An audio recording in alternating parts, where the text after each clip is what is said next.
right, progression. Hey, are you guys glad to be here? Yeah, man. It's always fun to get together as a church and gather together.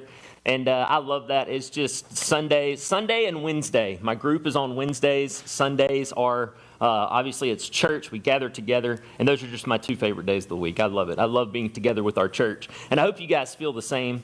Now, we have our Colossians series that we're going through, and we are just walking through the book of Colossians. It's been a lot of fun. Hopefully you guys are learning some stuff along the way, and you kind of feel like, okay, I kind of understand Colossians. I got a grasp on Colossians. That's the goal, is we want to not only teach from the stage, but we also want to teach you how to study Scripture and how to break down Scripture as you go. And so hopefully you found it helpful in that area. But let me tell you about today's passage, okay? Today's passage is going to sound very familiar to you, and it is an anchor passage in, obviously in Colossians, but throughout the entire Scripture, okay? It really defines what we believe Jesus to be and who He is, okay? And so I'm really excited. We got to jump right in because there's a lot going here. I could teach for 3 hours, okay? Because there's just lots going on in our passage. But I do want to start with a question, as we usually do. And let me ask you, have you guys ever had that scenario, that situation where you have been mistaken for someone else? Right? Have you been mistaken for someone else? And it's usually that scenario where somebody walks up to you and they'll just kind of ask you who you are, or you have made the mistake. You were that person. You walked up to them and you start just like going for it, and then you realize they're not who you thought they were. Okay? Like that's totally happened. It's really funny because I knew this was going to be my opener for my talk. And it definitely happened to me in the coffee shop while I was writing my message about people mistaking you for who you are. So literally I'm in there working, and a guy walks up to me. He's got a little kid, and then just out of nowhere, he just goes, "Logan." And I'm like, "Joe." He's just like, "You're not Logan?" And I'm like, "I'm Joe." Like, "Hey man, nice to meet you. I'm not Logan," okay? And so he just was like dumbfounded that I wasn't Logan. I like to think I'm a pretty distinct looking guy, but I'm a Logan looking kind of guy, I guess. So it literally happened to me. Also, I was talking to we have lots of teachers in the school. I mean, in the school, but also in the church. And literally, like, one of our teachers was sharing with me one day and like a group of other people how apparently she looks kind of like a student, and she has been asked out multiple times on the job, okay? Multiple times. It's like, how do you respond to that, right? It's like, okay, 1, tuck your shirt in, and 2, I don't want to go on a date to Chili's with you, okay? Like, Chili's is not really my taste, right? Like, and then, where's your hall pass and all that stuff? Like, get back to class, okay? And so, yeah, we have to deal through all these different scenarios, but probably the craziest one for me was I like to go on walks through my neighborhood, right? And so this one particular day, I went for a walk and then just went about my business, like life as usual. And then I get this random message from somebody in our little neighborhood page, and they're like, "Hey, I'm really sorry. I didn't realize you lived in the neighborhood. Somebody told me that you did," right? And so it was this weird scenario without even realizing it. Like, I was the suspicious character walking the neighborhood, okay? And I'm like, I didn't think hipsters were that much of a threat, okay? I'm like, skinny jeans, like vintage Coke hat, red beard. I just didn't think there was a lot going. There's hipster chic and there's hipster hobo. I thought I was a little more on the hipster chic side of things, but apparently I got the hobo thing going on, okay? And so I'm like, man, like, why would you be threatened? Why would you be threatened by a hipster? You would only have to, like, they're not going to break into your house. Maybe if they did, they would take your avocado toast. Like, maybe that might be what a hipster would steal, right? But there's times that people mistake who we are at times, and we've been there. We've been the person that's made the mistake. But in today's passage, we're going to look at a group of people, kind of a noisy group of spirituals known as the Gnostics. And the Gnostics, they were challenging who Jesus was. And when we say they were challenging who Jesus was, not only that, they were challenging his role and his authority in the church. And so the Colossians have come to Christ. They've believed the gospel. They're doing well. But then there's this noisy group known as the Gnostics who are telling them, okay, like, we get it, like, Jesus is at the center of what you do, but you have to understand, like, you can't get too carried away about this Jesus guy. Like, he's great. He's awesome, but he's not the only show in town, right? And so they would be probably the modern day equivalent of what we have in the person who says that they consider themselves a spiritual person, right? A spiritual person. They're open to all kinds of possibilities. They believe in spirit. They might say something like that, or, this greater force, or they even believe in God, but you can't be too limited in what you think about God and who he is. And who are we to say that God exists as one particular person or being, right? And so they would take offense to the idea that we would say, oh no, there are truth claims about what we believe. And so you had the Colossian Christians with this noise in their ears. And so what Paul does is, in his letter, he actually addresses this issue. Paul tells them, okay, listen, I know you're hearing a lot of noise right now. I know you're hearing a lot of speculation right now, but let me just take a minute and explain to you who Jesus is and what his role is and how we should view Jesus. And this is relevant for us because we're hearing people speculate about who Jesus is even to today. Some people might even speculate whether he exists. Some people might speculate that he's a really good teacher, but that's it. Some people might say he was a prophet of God, but we can't assign too much role and responsibility to him, right? And so in this culture where we have all kinds of noise talking about who Jesus is and debating who Jesus is, there's some things that we can take from this passage that are foundational to our faith, okay? So we're going to go to Colossians chapter 1, and we're going to be in verse 15. And the reason this is important for you, and I hope that you can grasp this, I hope you can understand this, is this. You will worship Jesus as well as you see him. You will only be able to worship Jesus as well as you see him. So it's important that we see him accurately, right? We can't celebrate things about Christ that we don't know about him. And we can't celebrate him as the person and the God that he is until we know who he is, okay? So let's jump right into the passage, and then we're going to unpack this together, okay? Again, it's going to sound familiar. It says this: he is the image of the invisible God, the firstborn over all creation. For everything was created by him in heaven and on earth, the visible and the invisible, whether thrones or dominions or rulers or authorities. All things have been created through him and for him. He is before all things, and by him all things hold together. Okay, so there's a lot going on in this passage, and there's really two things that I want to leave you with today, okay? So here's the first thing that we can learn about who Jesus is as Paul is discipling and teaching the Colossians, okay? The first thing is this: Jesus is God. Jesus is God. That's who he is. He says in verse 15, he is the image of the invisible God. And outside of even just specifically Jesus, there's discussion about who God is. And it leads to all these various religions, right? I don't know how many religions there are, but last I heard, it's a ton, okay? And people have all these opinions about who God is and what God's desires are and what he wants for all of creation on the earth. What does he want for humanity? And some people would say he's an angry God. Some people would say he is just an indifferent God, that he sets all things into order and he creates all things and then he just kind of checks out. Others would say he's just a hippie God. It's all good, man. Everything's all good. It's all going to work out for everybody, right? Like they think God to be all these different things. But here's what we have as Christians and what we need to understand as Christians. We don't have to wonder what God is like and who God is. That's not something that we have to wrestle with.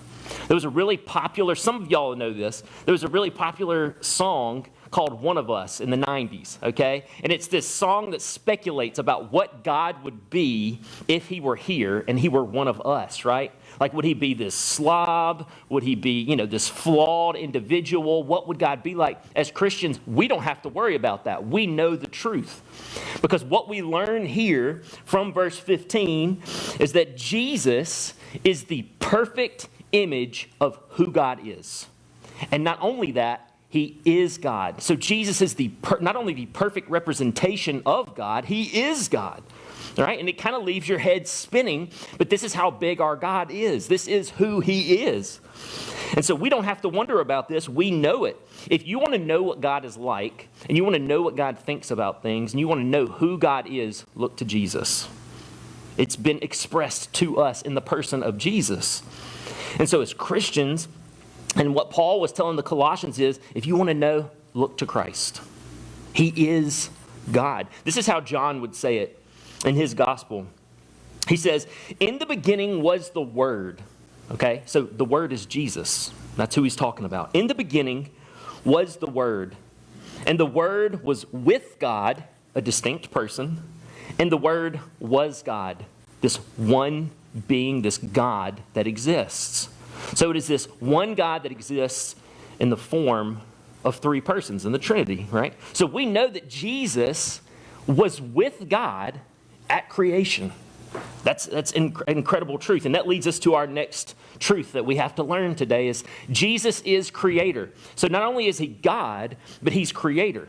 Jesus is creator God, right?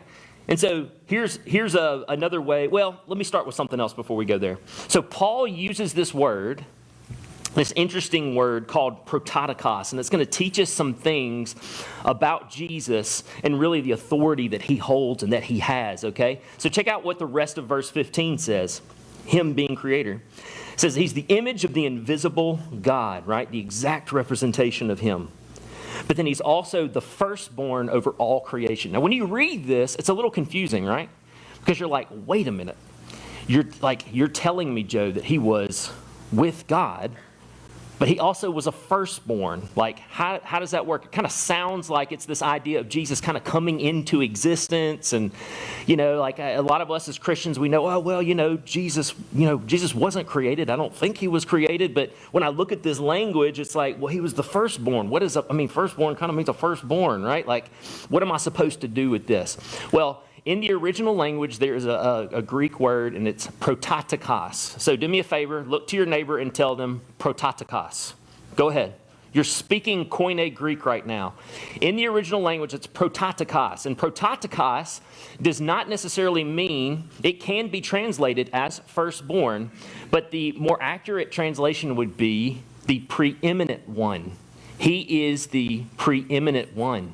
Right? And so it's not speaking necessarily to, oh, well, he was born, not a literal birth, but it's talking about a position and an authority, and it's speaking to a power that he holds. And so it could be translated that Jesus is the preeminent one over all creation. And so it's a statement of his position and his authority. And so what we can learn about Jesus, it makes sense when you read it that way. It's he is ruler and supreme over all of creation. He reigns supreme over everything. And so you could say it this way. It's Jesus' world, and we're living in it. That's the truth about Jesus that we need to understand. He is God, he is creator God, and he created the world, and it's his world, and we're just living in his world. Because he reigns supreme, okay? And so with that, I want to teach you guys, don't be like my D.A.R.E man, okay? Do not be like my D.A.R.E officer that I had one day. And some of you are really, really confused. How many of you guys had a D.A.R.E man growing up, right? Okay. Drug abuse resistance education, okay? And the way this worked is we would just have some officer come in to our classroom growing up as kids, and he would just be like, now kids, you got to know. You better not be doing those drugs. And then we would go, okay, I won't do drugs. And he's just like, all right, you graduated, right? And so it was this deal where they wanted to teach us not to do drugs. So I had a particularly interesting D.A.R.E man. And as I gotten older, I've just learned that this is just lamer and lamer, okay, as I understand it better. And, I keep telling the story. But our D.A.R.E man, a really nice guy, really awesome. But he comes into the class, and we see him all the time. We love him, have a great relationship with him. And he tells the class one day that he was in a movie, okay? He was in a movie. And, of course, you got this, elementary school kids, and we're just like, whoa, you're a celebrity, oh, my gosh. And so he tells us he was in a movie called Urban Cowboy, right? I don't know if any of you guys have heard of Urban Cowboy, but, yeah, that's John Travolta, okay? Look at that belt buckle, right? So we find out that he's in this, and I'm just like, oh my gosh, this is incredible, right? And so he tells us kind of about, his role in the movie, and then eventually it surfaces that he was an extra in one scene way in the background in a bar scene, just sitting at a table, okay? And of course, we're like, that's incredible. It's so awesome, right? Like, we're like, we have an actual celebrity in the classroom. It's our D.A.R.E man. He was just like chilling with John Travolta, apparently. And so we legitimately got his autograph. This man is giving us autographs in the room, okay? And then not only this, he brings in, you know how you had like the roller TV? He brings the roller TV in to show us his scene, okay? And literally, I'm not exaggerating how this went. He's like, you see, kids? That's me right there. It's the tiny little dot of a person, right? And they're wearing a cowboy hat. Of course, you didn't have very good picture back then. It could have been anybody, right? But we're just like, look at him. And so over time, I had this autograph, okay? And I kept this autograph for years, okay? And I just kept protecting it along with other autographs that I had of like professional athletes and things like that. And then until one day I just woke up and I went, this is my D.A.R.E man's autograph. And I crumpled it up and threw it in the trash immediately. Like, it's like I had this awakening all of a sudden. He was an extra in Urban Cowboy, okay? I don't want this. And so I literally, it was just on a piece of white paper. That was it. Crinkled it up, tossed it in the trash. And so what happened was, I tell you not to be like my D.A.R.E man, because he took himself as an extra and acted as though he was the main character. He's trying to act like a John Travolta, okay? But you don't get the glamour of Travolta, okay? Travolta gets the Travolta glamour, all right? And so he is acting as though he is the star of the movie. And what we tend to do is we tend to live our lives as if it is our world and we are running things, and that we are the star of the movie, and that we are the one who just kind of creates our own destiny, and you know, it's like almost like we've got cameras following us around as we live our life. But I just want you to know Jesus is the star of all things. He is the main character. We are just extras, if that. And so we can't get our roles confused. Jesus is the prototokos, the preeminent one who rules and reigns over all of creation. And last I checked, we are a part of that creation. He rules and reigns over all things. Now here's why we believe this about Jesus. Paul starts to explain it later in the passage as well. He says this, "For everything was created by him in heaven and on earth." The visible and the invisible, right? So God didn't just create here. Jesus didn't just create here on earth, but even in the spiritual realm, created all things. Okay? And then he says, whether thrones or dominions or rulers or authorities, Jesus is in control of our leaders. He's in control of all things. They fall beneath his authority. All things have been created through him and for him. And we'll return to that here in just a little bit. But then look at verse 17. It says, he is before all things, and by him all things hold together. Here's how John says it in his gospel. This is the same passage as last time. He said, he was with God in the beginning. All things were created through him, and apart from him, not one thing was created that has been created. Jesus was there at creation, and he created all things. Therefore, we know that Jesus is God, but we also know he is Creator God who rules over everything you see, everything you could think of. He rules and he reigns. But I really want us to focus on the last part of 17. It says, he is before all things, and by him all things hold together. So not only is this Jesus's world, this is Jesus's creation, but Jesus is literally sustaining his creation. He is holding it together. When you take your next breath in, that breath was given to you by Jesus. He sustains all things because he is Creator God.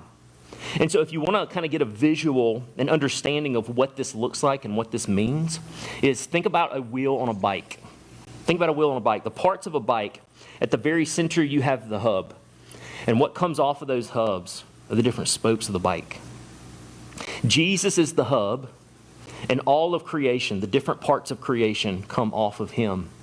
And it's because of him that it works. It just revolves around him. It spins. And here's the thing. You remove the hub, the bike wheel collapses into itself. Because Jesus is the creator, but not only is he the creator, he is the sustainer of all things. And all things revolve around him. He is the centerpiece. And so here's what this really has to do with you and how you can kind of process this really in your daily life is this. Understand, all things have meaning in Jesus.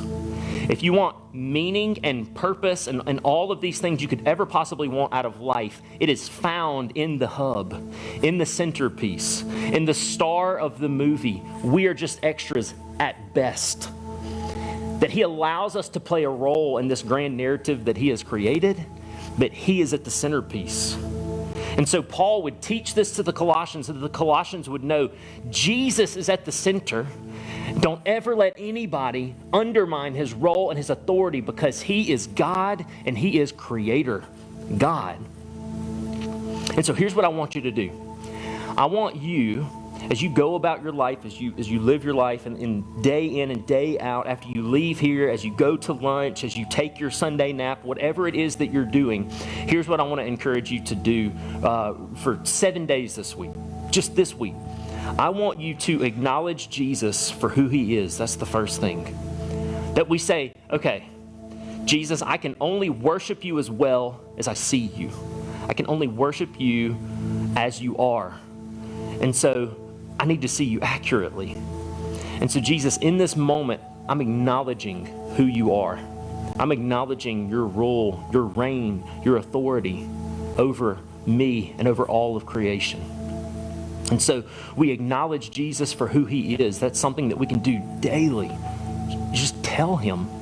But then the second thing is we worship him for who he is. We acknowledge who he is so that we can worship him for who he is. And we can say, Jesus, this is incredible what you did. This is incredible. You're the one that did this. And I give you all the praise for it. And so here's just 3 words I want to give you that's going to kind of guide the way you live your life this week. I would love to see this. And I mean, gosh, I don't know, like post it on your social if you want. To kind of put this into practice, whatever, tag progression. We would love that, right?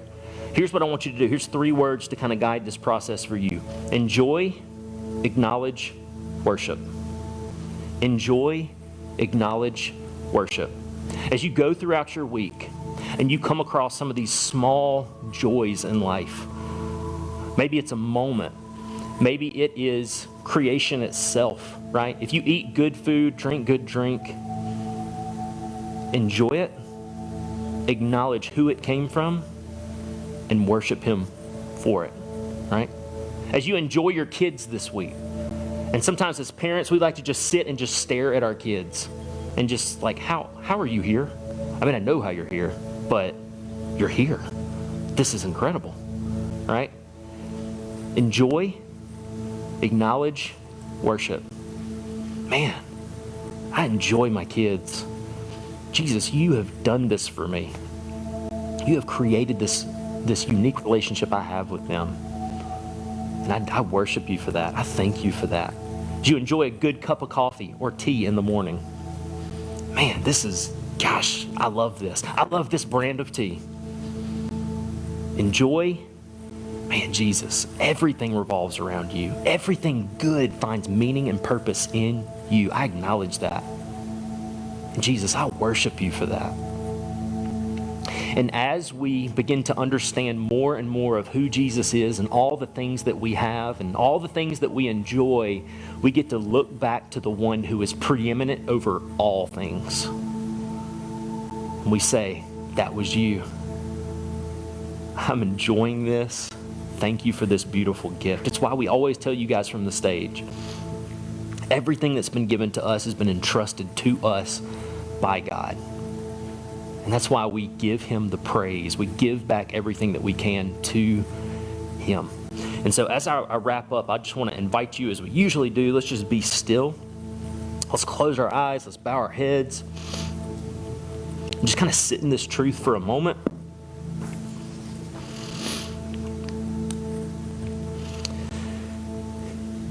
You know, depending on how we relate to God, whether we have a relationship with Him or whether maybe we don't. Maybe we're not really a believer. We don't consider ourselves a follower of God. There's really just a couple of different things that we can do in light of this truth. And so the first thing is I want to speak to the Christians in the room, the people that say, yeah, I'm a follower of Jesus. I have a relationship with Him. That's awesome. That's great. But maybe you have found or discovered a few places in your life that you're not really living like Jesus is preeminent over all things in your life. And maybe there's some things that we need to turn over to Him and let Him rule and reign, because we are His creation. And so for us, a way of us acknowledging that truth is saying, yeah, Jesus, I need you to help me in this area of my life. I have not turned this over to you. You do not reign supreme in my life in this particular area.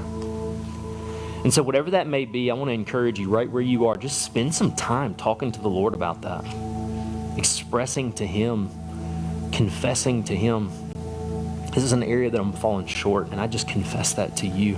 I need your help. I need you to reign and rule in my life in this area.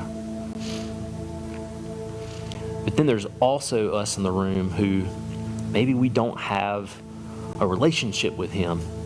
And here's the interesting thing found in verse 16 of our passage tonight. It says this, talking about Jesus, it says, all things were created through Him and for Him. That Jesus didn't create, Jesus didn't set things into motion only to just let it exist. But He created for a purpose. And I want you to know that Jesus created all of us. Jesus created you for Him. He created you for the purpose of worshiping Him. But we can't do that until we have a relationship with Him. And so the way that we enter into that relationship is the scriptures would tell us to believe upon Jesus for the forgiveness of our sins. That we've all sinned against God. It broke our relationship with God. But it can be restored when we say, God, Jesus is the only way. And I'm believing upon Him so that I can be restored in relationship with Him because I was made through Him, for Him. And so if that's a decision that you want to make, I'm going to just pray a very brief prayer, and I want to encourage you just to express this between you and God. And it doesn't even have to be word for word, just however you can express this your best. Just pray something like this. God, I acknowledge my sin against you. I acknowledge the fact that I have been wandering just distant from you in a broken relationship from you, but I want that relationship to be restored. And I am believing upon Jesus, Creator God, because I was made for Him. And so I want to enter into a relationship with you. I believe you are the only way to be restored.